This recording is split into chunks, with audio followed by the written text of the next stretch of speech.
Vou pôr para gravar agora.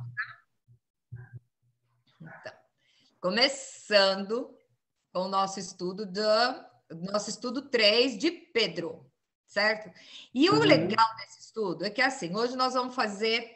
É muito detalhado, e assim, é interessante você entender aqui como Pedro fala para a nossa vida cotidiana, tá? E assim, enquanto as carta de Paulo você conseguia bater 1, 2 capítulos tranquilamente, Pedro é muito complexa as coisas. Então, nós vamos ter, vocês sabem que eu gosto de esmigalhar mesmo, então nós vamos ver o que dá para a gente fazer hoje, tá? Então, o nosso estudo hoje vem na primeira carta de Pedro, capítulo 4. Quero ver se a gente faz o 4 e o 5, se der, né? Então, vamos lá. A primeira pergunta: qual a razão do sacrifício de Cristo em nossa vida? Se eu fizesse essa pergunta para você, sem dar o texto, cada um vai responder uma coisa, tá? Porém, o que eu gosto do estudo dirigido é o seguinte: você não responder de acordo com aquilo que você sabe. Você responder de acordo com o texto, porque às vezes existe uma coisinha ou outra no texto que vai em conflito de uma verdade que você já, teoricamente, já sabia. E às vezes a gente sabe errado, porque tem muitas coisas que a gente escuta falar e aquilo passa a ser verdade, porque você escutou muitas vezes. E de repente você vai olhar lá no texto, não é bem assim que está escrito, tá? Então, é por isso que eu sempre fico cutucando vocês, provocando para ler o texto e ver realmente o que o texto está dizendo, tá? Então, aqui a pergunta 1 diz: qual é a razão do sacrifício de Cristo em nossa vida prática? E o texto, ele é muito claro, ele diz o seguinte: ora, tendo Cristo sofrido na carne, armai-vos também vós do mesmo pensamento, pois aquele que sofreu na carne deixou o pecado, para que, no tempo que vos resta na carne, já não vivais de acordo com as paixões dos homens, mas segundo a vontade de Deus. Então, a razão do sacrifício de Cristo na nossa vida prática é ter o mesmo pensamento de Cristo, tá? É isso que ele está dizendo aqui, ter o mesmo pensamento. Se você tiver o mesmo pensamento, automaticamente você vai agir da mesma forma. Não é para você ir correndo lá e se pregar na cruz, né, gente? Não é isso. Mas é mudar a mentalidade. Então, ele diz o seguinte: porque basta o tempo decorrido para terdes executado a vontade dos gentios, tendo andado em dissoluções, concupiscências, borracharias. Borracheria, gente, é pingaiada, tá? É de encher a cara. Orgias, bebedice, indetestáveis idolatrias. Então, ele está dizendo aqui: chega o tempo que vocês passaram fazendo todas essas coisas, quando nós ainda não tínhamos encontrado a Cristo, ok? Por isso, difamando-vos, estranho que não concorrais com eles ao mesmo excesso de devassidão, os quais hão de prestar contas àquele que é competente para julgar vivos e mortos, pois, para este fim, foi o evangelho pregado também a mortos, para que, mesmo julgados na carne, segundo os homens, vivam no espírito, segundo Deus. O que a razão do sacrifício de Cristo na nossa vida prática? É ter a mesma mentalidade de Cristo e deixar a vida passada. Então, a Bíblia tem texto que fala: aquele que pecava não peca mais, aquele que bebia não beba mais. Então, nós temos um passadinho, todos nós temos um passadinho. E o que Pedro está falando aqui é o seguinte: chega. Se Cristo sofreu tudo isso, é porque põe um ponto final nos seus costumes passados para ter uma nova vida, tá? Porque Cristo não vivia de acordo com as paixões terrenas, certo? Ele era Deus, ok? Era não, né? Pergunta número 2. Se o fim está próximo, qual deve ser o nosso foco? Nós sabemos que o fim está próximo. Aliás, eu creio, isso digo de mim e não do Senhor, mas nós somos a geração do arrebatamento, tá? Então, o fim está próximo. Qual é o nosso foco? Se o fim está próximo, o que nós vamos fazer? O texto diz o seguinte: ora, o fim de todas as coisas está próximo. Sede, portanto, criteriosos e sóbrios a bem das vossas orações. Aí, isso aqui quer dizer o quê? Saber orar. Você está sabendo orar? A sua oração é uma lista de compra? A sua oração é: Senhor, me dá, abençoa, abençoa, abençoa. Amém? Ou a sua oração tem palavras de adoração, de reconhecimento, de pedido de perdão de algumas coisas que você fez, pedindo entendimento, pedindo direção, ou a sua oração é lista de compra? É isso que nós temos que pensar. O fim está próximo. O nosso foco deve ser saber orar, ok? Pergunta 3. Qual a função do amor nesse texto? E aqui é legal. Ó. Acima de tudo, porém, tende amor intenso um para com os outros, porque o amor cobre multidão de pecados. Todo mundo sabe esse texto de cor e a gente não põe na prática. Porque se você amar o próximo, o amor cobre a multidão de pecados, tanto daquele que está amando como aquele que está sendo amado, beleza? Aí vamos lá, versículo 4. Como devemos agir com os... Versículo 4, não, pergunta 4. Como devemos agir com os demais irmãos? Olha só. Sede mutuamente hospitaleiros e sem murmuração. Você sabe o que é ser hospitaleiro? Ainda mais naquela época, ninguém tinha carro, tá? Então o povo ia de uma igreja para outra, ia viajar, era andando, era a cavalo. Você imagina, no meio do caminho, estava cansado, parava na casa de alguém. Esse alguém, aqui o Pedro está falando, seja hospitaleiro sem murmuração. Não reclame se tem alguém viajando, indo de um lugar para o outro e precisa dormir na sua casa. Sabe, nessa época tinha até aquele hábito de lavar o pé, porque era tudo descalço, de chinelo, né? O teu pé estava sujo. Então, era um sinal de honra você lavar o pé do seu convidado. Então, sede hospitaleiros. E hospitaleiro, gente, hospitalidade não é você pegar e jogar um colchão no chão e falar, pode dormir aí e amanhã cedo, quando você acordar, bate a porta, não faz barulho. Não. Aqui fala para você ser hospitaleiro. Eu que tenho que aprender isso. Eu recebi uma hóspede na minha casa essa semana e fiquei morrendo de vergonha porque eu não fiz a metade do que eu pretendia de recebê-la com toda a honra que ela merece. Mas eu vou aprender, né? Eu fui estudar esse texto hoje, vou ter que convidar ela para vir aqui outro dia para ver se eu faço melhor, entendeu? Aqui vamos lá. De servir uns aos outros, cada um conforme o dom que recebeu. Qual é o seu dom? Tá? Como bons dispenseiros da multiforme graça de Deus. Aquilo que você recebeu do Senhor, você tem que agir com os outros dessa forma, tá? Se alguém fala, fale de acordo aos oráculos de Deus. Se alguém serve, faça-o na força que Deus supre, para que em todas as coisas Deus seja glorificado por meio de Jesus Cristo, a quem pertence a glória, ou a honra, o domínio pelos séculos dos séculos. Como devemos agir com os irmãos? Resumo da ópera. Do mesmo como embaixadores de Deus. Como você é embaixador do reino do céu, trate os outros como você gostaria de ser bem tratado. Trate dos outros com a deferência que o outro merece. Tá? Pense que o outro é superior ao seu. Você vê que a mensagem bíblica é a mesma. Jesus falou isso, que você tem que amar e tratar o outro como você gostaria de ser tratado, tá? E ainda tem um detalhe aqui fala tudo o que você fizer, todas as coisas que você faz. Então, tem um texto também que diz, que eu acho muito legal, que é o seguinte, faça todas as coisas como se fosse para o Senhor. Se você está tratando o seu irmão bem, você tem que saber que o seu irmão é filho de Deus e, de repente, Deus está usando você para cuidar dele. Então, faça com maestria, como um instrumento das mãos de Deus para abençoar o seu irmão, tá? Então, como devemos agir com os irmãos? Da mesma forma que Deus agiria. Ai, mas Jesus tirou o chicote e desceu o chicote no povo. Essa parte você deixa de fora, tá? Porque ele era Jesus, não é você. Então, você tem que amar. Então, eu vou fazer que nem Jesus. Jesus desceu o chicote. Mas depois ele morreu pelo pecador. Você tá afim de ir para a cruz, morrer? Morrer na cruz por causa do pecador? Então, é melhor ir amando, tá? Vamos lá. Pergunta 5. O que você entende no verso 12 e 13? Isso aqui é muito legal, porque é usado esse texto muito separado para edificar teologias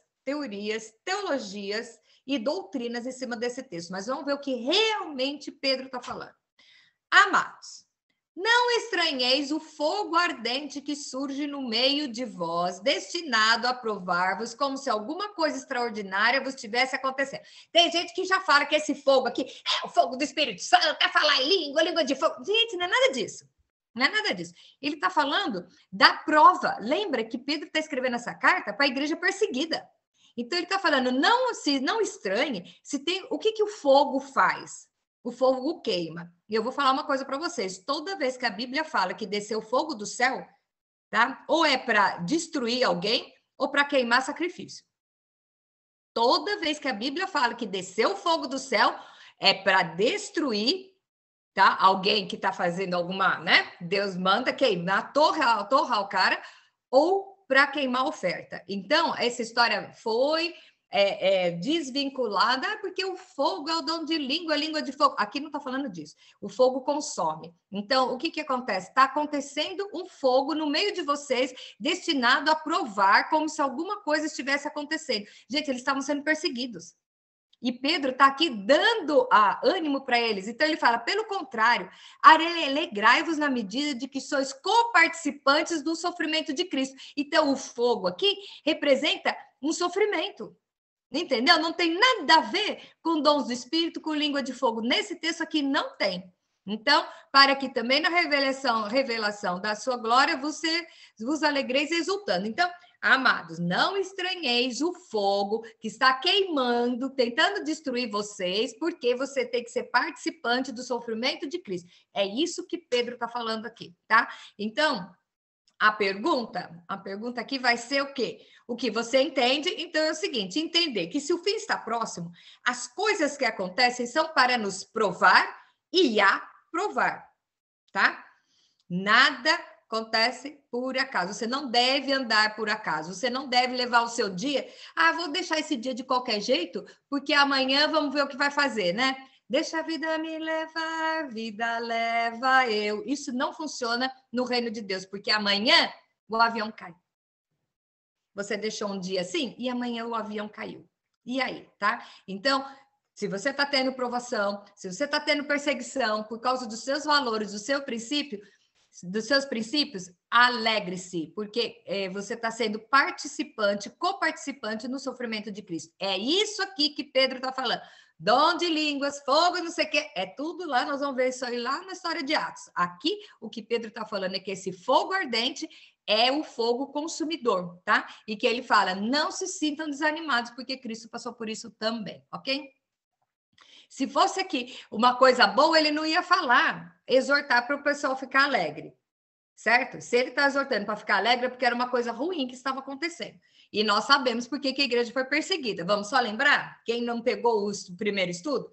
Jesus estava lá, ressuscitou, está lá no fim de Mateus 28, junta a galera e fala assim, ide por todo mundo e pregai o evangelho a toda criatura. O bando de Mané ficou olhando para o céu, se ajuntou numa igrejinha e ficou lá chorando, esperando Jesus voltar. Veio a perseguição. Por que veio a perseguição? Tinha que espalhar um para cada lado. Mas Jesus, gente, como o povo é cabeção. Jesus mandou, vai pregar. Não, vamos ficar aqui porque ele vai voltar. O anjo disse, do mesmo jeito que subiu, vai descer. Então eu vou ficar aqui. Não. Então teve que vir a perseguição, cada um fugiu para o canto e aonde eles foram, eles pregaram o evangelho. Então é para essa turma que Pedro está falando. Isso acontece conosco hoje. Muitas vezes você vai pregar o evangelho, você vai se posicionar e as pessoas não vão aceitar, as pessoas vão te perseguir. Então, se você estiver assim, alinhado com Cristo, com os seus ensinos, alinhado com a vontade perfeita do Senhor, você vai passar. Você consegue se alegrar e saber que você está participando do sofrimento de Cristo sendo íntegro, ok? É muito mais fácil você negociar com a sua verdade para ficar bem com os outros, tá? Você fica bem com os outros, fica mal com Deus. Então, aí você que vê o que vale a pena, né? Ok. Nos versos 13 a 16, qual deve ser o nosso comportamento ao sermos provados? Por quê? Vamos lá. Se pelo nome de Cristo sois injuriados, veja bem, isso aqui não é aquele cara, aquela, né? Vamos falar que só estamos falando para mulheres, né? Aquela tiazinha que ela é chata pra caramba, mete o pau em todo mundo, só critica, fica esfregando a Bíblia na cara de cada um, só para expor o pecado do outro, porque ela é a super santa, tá? Aí vai falar, as pessoas não gostam de mim porque eu sou sendo perseguido por amor a Cristo. Não é nada disso, você desculpa, você é chata mesmo, tá? Não é. Aqui tá falando o quê? Se você foi injuriado, pelo nome de Cristo você for injuriado. Bem-aventurados foi. Eu amo essa palavra, porque bem-aventurado é mais do que feliz. Se uma pessoa chegar para você e cortar as relações porque você se diz cristão, mas Não aquele cristão chato, né? Aquele cristão que ama e você for discriminado, você será bem-aventurado, porque sobre vós repousa o Espírito da glória de Deus. Ninguém que é soberbo e vive tacando o dedão na cara do outro, tem o Espírito de Deus repousa sobre você. Então, pelo nome de Cristo, sois injuriados, vocês são bem-aventurados, ok? Não sofra, porém, nenhum de vós como assassino, ou ladrão, ou malfeitor, ou quem se intromete nos negócios de outrem. Olha só tudo que você não pode fazer. Mas, se sofrer como cristão, não se vergonhe disso. Antes, glorifique a Deus com esse nome, ok? Ok? Então, você não pode sofrer como ladrão, assassino, malfeitor. Gente, que se intromete nos negócios dos outros. Vamos conversar aqui. Você não conhece ninguém dentro das igrejas que faz isso? Tá assim, ó. Aqui tá falando que não pode. Mas não pode isso também? Não. Não. Não se intrometa nos negócios dos outros. Pois é. É um exercício dia a dia. Vamos lá. Sofrer como cristão faz você ser participante do sofrimento dele e também com a sua glória. Então, aí vai a sabedoria para saber até que ponto você está sofrendo como cristão ou você está sendo chato, tá? Vamos lá. Qual o paralelo entre o sofrimento do cristão e o do ímpio? Vamos lá ver. Aqui nós estamos falando cristão de verdade, não é ninguém de determinada igreja, tantos anos de igreja, de convertido, não. O verdadeiro cristão, o genuíno. Então, vamos lá. Por quê? A ocasião de começar o juízo pela casa de Deus é chegada. Nossa, então vai vir juízo aqui pela igreja? Eu pensei que eu estava livre, que eu podia fazer todas as coisas, porque Deus é da graça. Chegar lá no final das contas, ele não vai ter coragem de me mandar para o inferno mesmo. Então eu vou ficar aqui, a graça, graça, graça. Jesus diz, vem como tá. Aí eu venho como tô, eu fico aí, no final dá tudo certo? Passa a régua? O juízo vem primeiro pela casa de Deus. Essa hora é chegada.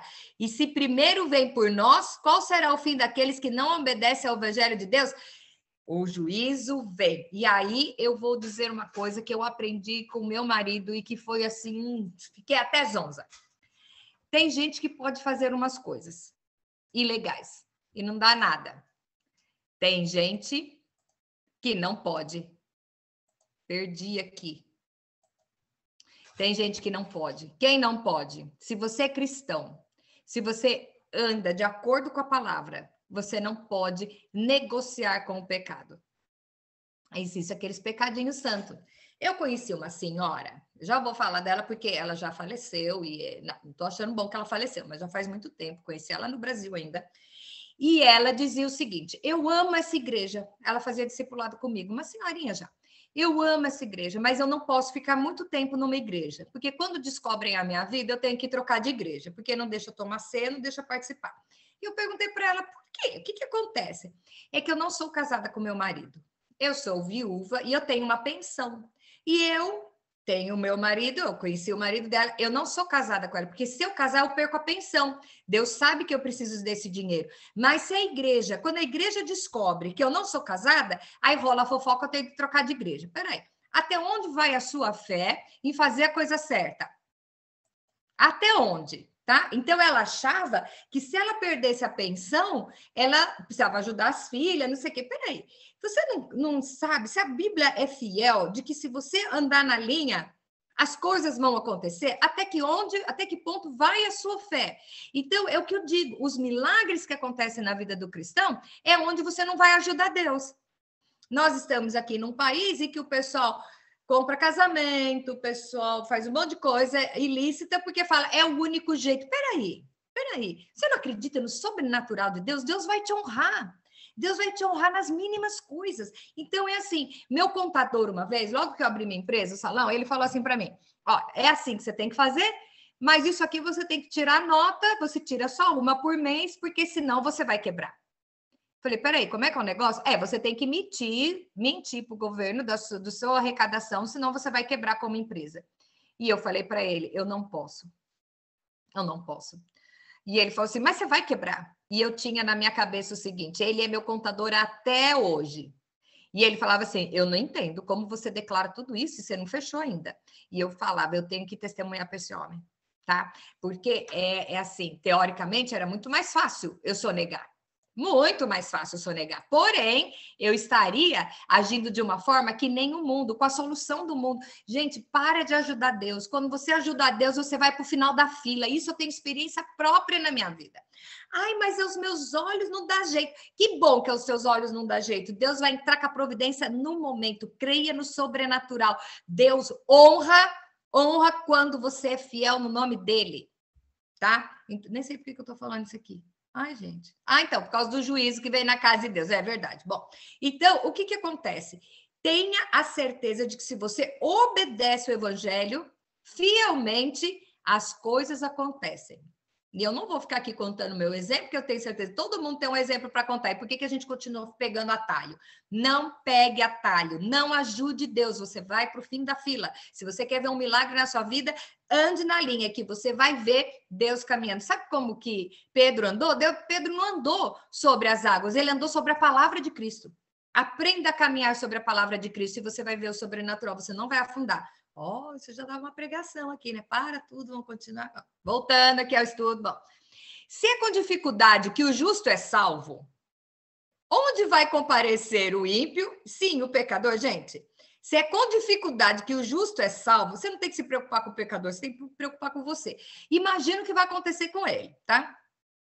Por isso também, os que sofrem segundo a vontade de Deus encomendam a sua alma ao fiel Criador na prática do bem, tá? Então, qual é o paralelo entre o sofrimento do cristão e do ímpio? Se somos justificados, e mesmo assim a gente sofre, imagina os ímpios e os apóstatas. Sabe o que os apóstatas? É os que chutam o balde.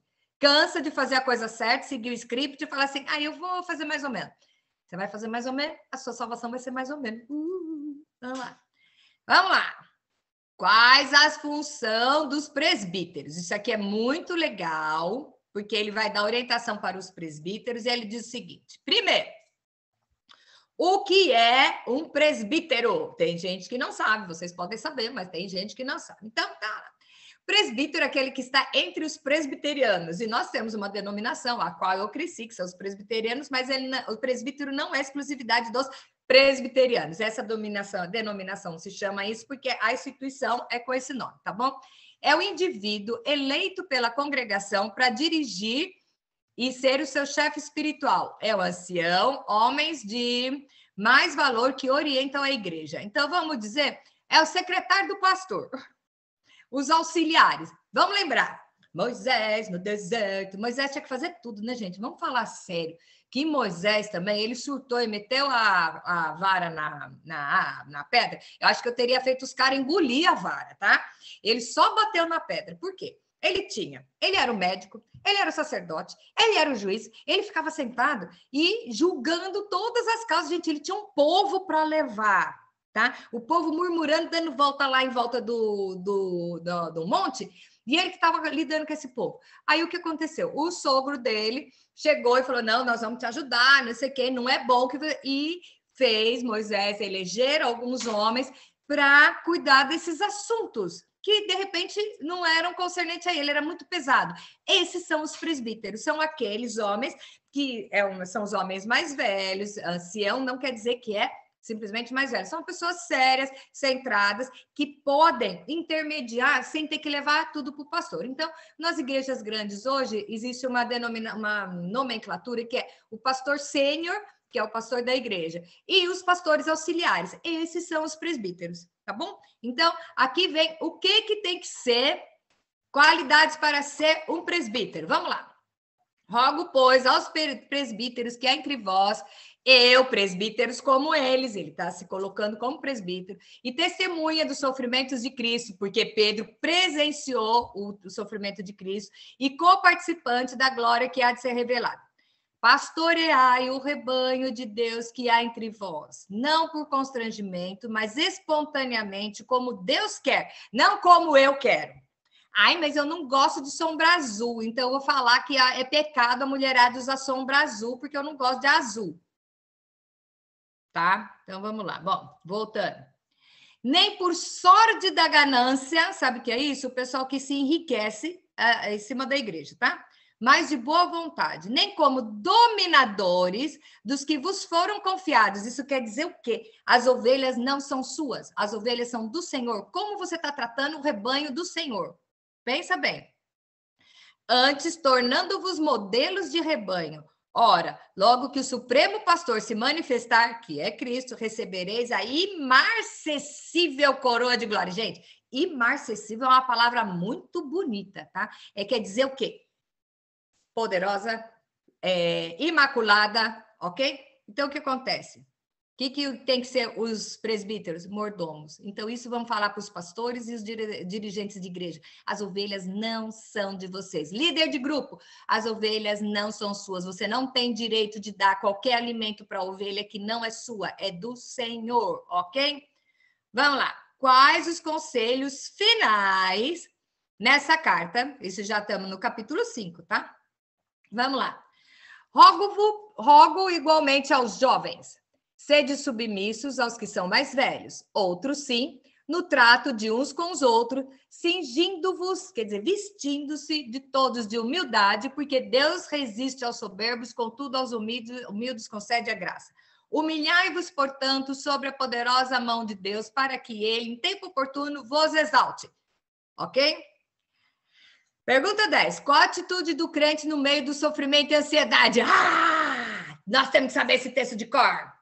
Lançando sobre ele a vossa ansiedade, porque ele tem cuidado de vós. Está ansioso, não tem o que comer, não sabe o resultado do exame médico, está perdendo emprego, sua filha virou uma quenga, seu filho é vendedor de droga, sei lá o que está acontecendo, seu marido é um pinguço, né? Sua mãe queimou o feijão, seu pai bate na mãe por causa de mistura, eu não sei qual é a ansiedade da sua vida. Eu não sei. E ele fala, lançando sobre ele toda a vossa ansiedade, porque ele tem cuidado de vós. Gente, nós temos que saber esse versículo de cor, tá? Pergunta 11. No verso 8, vemos uma afirmação de qual é a estratégia do diabo. Essa é boa, hein? Sede sóbrios ou vigilantes. O diabo, vosso adversário, anda de redor como o leão que ruge procurando alguém para devorar. Sabe, vocês já viram o filminho da Selva? Eu era criança, tinha um programa na Disney que era Mundo Animal. E eles mostravam a selva lá. Então, era assim, o leão, ele ataca quem está caído. O leão, ele vai atacar o animal menor, o filhote, o que está machucado, porque não vai exercer tanta força. Então, ele fala que o diabo é que nem o leão. Então, esteja de pé, não caia, porque o leão está em volta, rugindo para você ter medo e você cair, aí ele vem e te abocanha. Não faça isso. Sede sóbrios e vigilantes. O diabo, vosso adversário, ande de redor como um leão que ruge, procurando alguém para devorar. Então, fique pé. Verso 9, temos um encorajamento. Qual é? Resistir firmes na fé, certo de que os sofrimentos iguais ao vosso estão se cumprindo na vossa irmandade espalhada pelo mundo. Isso quer dizer, não é só você que está passando por isso não, cabeção, tá? Você é só apenas mais um, tá? Você olha para o povo e fala assim, nossa, ele não tem problema, olha como ela tá linda. Não, ela só comprou um batom da Mary Kay e tá linda, mas às vezes a luta dela é pior que a sua. Tá? Então, não acho que você, autocomiseração, né? Só eu que sofro, só eu que sofro. Não, tem muita gente sofrendo, tá? Ora, o Deus de toda graça, que em Cristo vos chamou a sua eterna glória, depois de ter sofrido por um pouco, ele mesmo vos há de aperfeiçoar, firmar, fortificar e fundamentar. E a ele seja o domínio pelos séculos dos séculos. Amém. Tá passando aperreio, nego? Tá passando? Seguinte. Fica frio porque Deus está contigo. Nada de ficar chorando. E aí agora vem, e com quem que ele escreveu essa carta e quem esteve com ele. Vamos lá. Primeiro quem escreveu foi Silvano, né? Aliás, o nomezinho até é melhorzinho, né? Paulo tinha uns amiguinhos com os nomes mais feios. Vamos lá. Por meio de Silvano, que para vós outros é fiel irmão, como também eu considero, vos escrevo resumidamente, exortando, testificando de novo que esta é a genuína graça de Deus, nela estar firmes. Aquela que se encontra em Babilônia, também eleita, vos saúda, como igualmente o filho Marcos. Vamos só lembrar quem é esse Marcos. Esse Marcos é o João Marcos, que ele é o autor do evangelho que leva o seu nome. E Marcos, o que aconteceu? Marcos, ele andou com Pedro. Tudo que Marcos escreveu, ele escutou de Pedro. Então, você vê que o Evangelho de Marcos foi baseado, que ele foi discipulado por Pedro. Até teve um momento que Marcos e Paulo brigaram e Barnabé pegou e falou: não, vamos deixa João Marcos andando comigo. E depois você vê, no final, Paulo até chama, né? Ah, manda o João Marcos vir comigo. Então, eles tiveram uma discussão, mas resolveram o caso. Então, o Marcos aqui é o João Marcos que escreveu o Evangelho de Marcos, baseado no que Pedro falou, tá bom? Vamos lá. O que significa o verso 14? Saudai-vos uns com os outros com ósculo santo. A paz a todos vós que achais em Cristo. Vamos lá. O que é ósculo? Ósculo é beijo, tá? Então você vai dizer assim, mas o que é? Beijo é tudo bom. Não. Então ele está falando beijo. Na cultura deles, era um cumprimento. Você vê que o árabe, o russo, os homens se beijam também. E não tem nada de imoral nisso. É uma forma de carinho. Você vê rapazes beijando os pais. Então, você vê que é uma forma de carinho. E é isso que ele fala. Saudai-vos com ósculo de amor. Ósculo de amor. Então, tenha amor com o outro. Tenha o amor com seus irmãos. Saiba que você pode estar sendo instrumento de Deus na vida de alguém. Então, as ovelhas não são suas. Os irmãos também não são seus. Não é só você que está sofrendo. E fique esperto para que você não caia. É essa a mensagem que nós temos para essa semana, que eu acho que é o grande barato. Sede firmes. Não é só você que está sofrendo perseguição, mas o diabo está como um leão rodando em volta e ele ruge para você ficar com medo de cair. Mas nós somos mais do que vencedores por amor daquele que nos salvou, que é Cristo. Então, com isso, nós terminamos o capítulo 4 e 5, o estudo 3 de Pedro, e aí o próximo estudo nós vamos continuar na segunda carta de Pedro, tá? Então, eu espero que a gente tenha aproveitado, aprendido muita coisa daqui. Então, primeiro, vamos voltar e ler depois. Eu gostaria que vocês lessem o texto e tirem as suas próprias conclusões, tá? Então, se o fim está próximo, como que eu tenho que viver? Eu tenho que viver de acordo com a conduta de um cidadão dos céus. Como eu tenho que tratar o outro? De acordo com o cidadão do céu. Como que eu vou sofrer? De acordo com o cidadão do céu, porque eu sei que Cristo está comigo. E como que eu tenho que fazer com o outro? Amar como cidadão do céu. E eu tenho que estar firme como um cidadão do céu. Então, o resumo é exatamente aquilo o mesmo. Seja um dispenseiro da verdade. Seja um guardião da palavra de Cristo. Haja como se você estivesse aqui em nome de Cristo para abençoar a vida das pessoas. E é isso que é a nossa lição dessa semana. E eu espero que, assim, você volte, leia de novo. Se você aprender mais alguma coisa, compartilhe com a gente. Porque estudar a palavra de Deus é sempre um grande barato, porque a gente sempre descobre uma novidade mais para melhorar a nossa conduta na escadinha que nós estamos subindo até chegar à perfeição.